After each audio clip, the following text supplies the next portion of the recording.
In this last video, I want to practice working with subgroups a little bit more. So let's let H and K be two subgroups of G. And let's take this product set, H times K. So the set of all the elements that are some element of H times some element of K. Is this a subgroup? The answer is not always. So if G is equal to D6, we can even see that the answer is sometimes yes, sometimes no.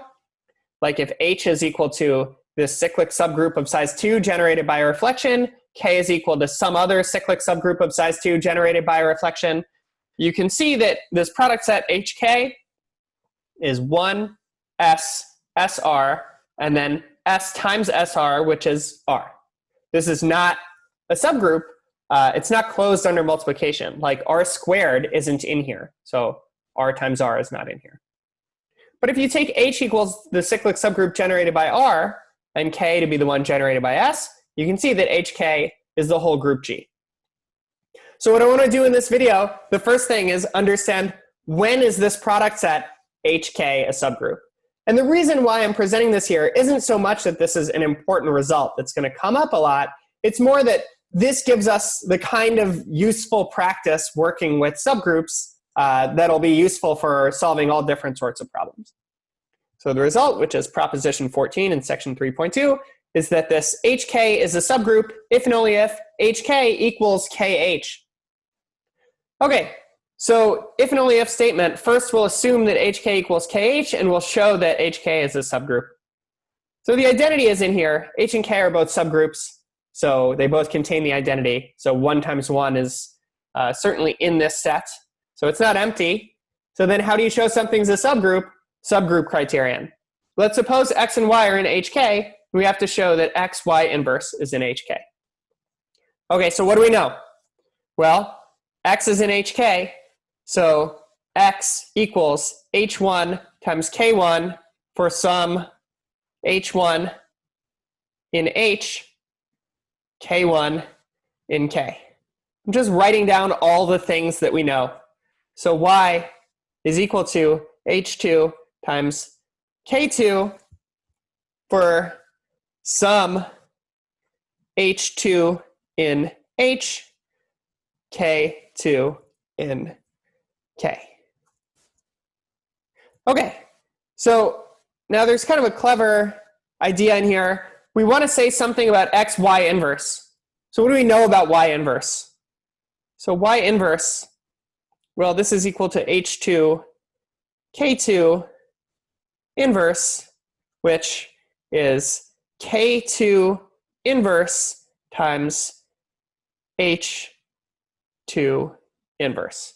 So why is that? I mean, it's always true that the inverse of A times B is B inverse times A. Just check that if you multiply this thing by this thing, you get the identity. So what is this thing we really care about is XY inverse, which is H1 K1 K2 inverse times H2 inverse. And just to really emphasize with the parentheses, this is H1 times something that's in K. So K1 K2 inverse times H2 inverse. Okay, so now here's the idea. We have assumed that HK equals KH. So this is sort of the other big idea here. So since HK equals KH, this element, K1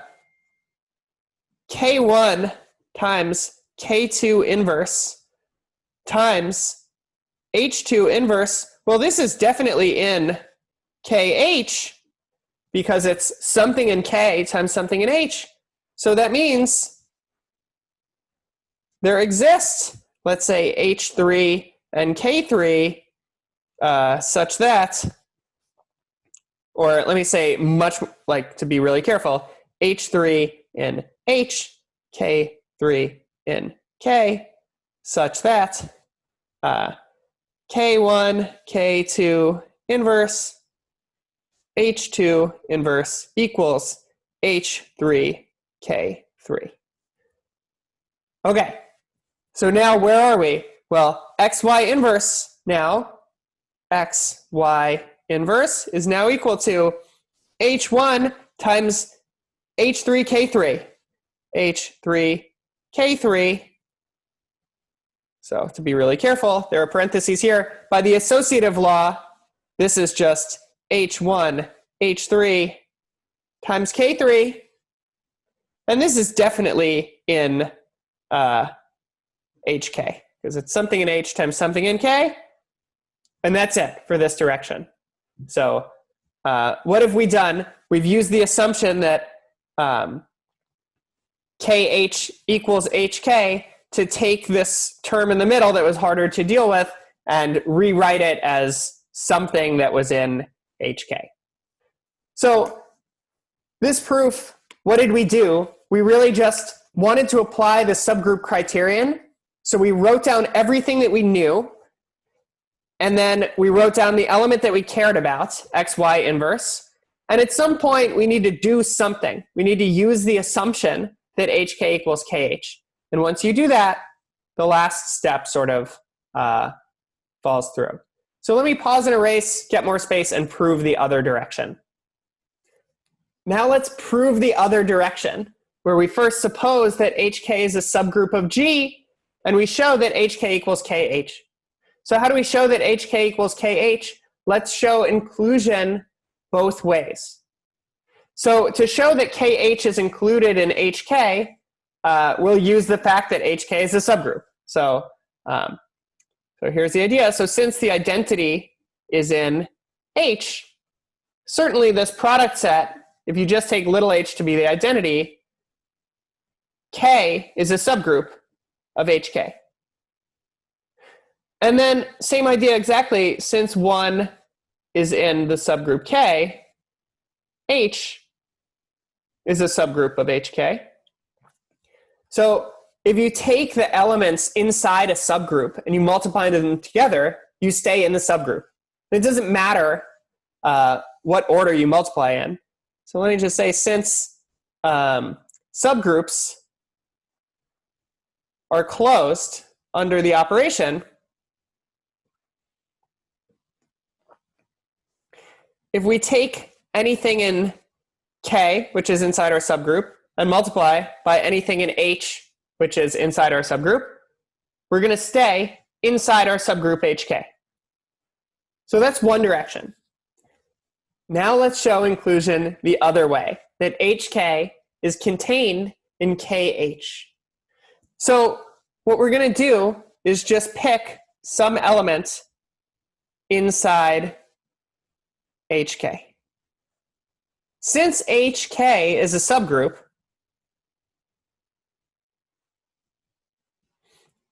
this element is the inverse of something in the subgroup. So this is A inverse for some A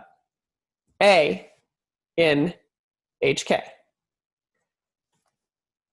Maybe this element is its own inverse. It doesn't matter. It's just true that every element in a group is the inverse of some element. Okay, so then what we're going to do is we're going to take this element A, and we're going to write it. It's in HK, so we'll write it as something in H times something in K. So let's say H equals H1 times K1 for some H1 in H, K1 in K. And remember, what's the point of this? We want to show that HK is in KH, that our element that we started with is in KH.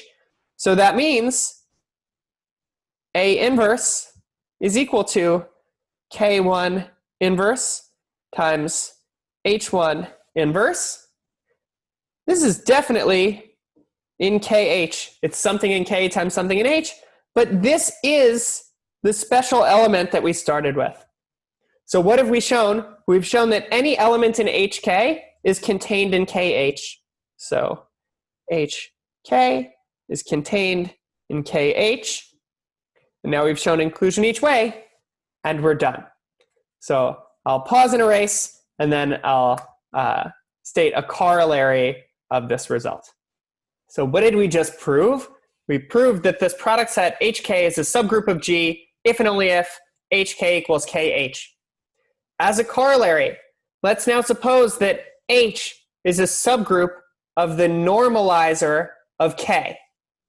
Then HK is a subgroup of G. In particular, if K is normal in G, what does that mean? That means the normalizer of K in G is all of G. So H is always a subgroup of the normalizer. So HK is always a subgroup of G for any H. So how do you prove this statement? Here I'll just give the sketch, which is, well, we just proved that HK being a subgroup of G is equivalent to HK being KH. So let's just take these assumptions and show HK equals KH under these conditions. How do you do that? Well, you show containment each way. And the argument is similar in spirit to what we just did. So let me give a definition based on what we've said so far. If A is a subset of the normalizer of K in G, then we say that A normalizes K. If A is a subset of the centralizer, we say A centralizes K. So what does this first corollary, the first piece say? That you have a subgroup H, a subgroup K. If H is a subgroup of the normalizer, then HK is a subgroup of G. That's like saying HK is a subgroup of G if H normalizes K.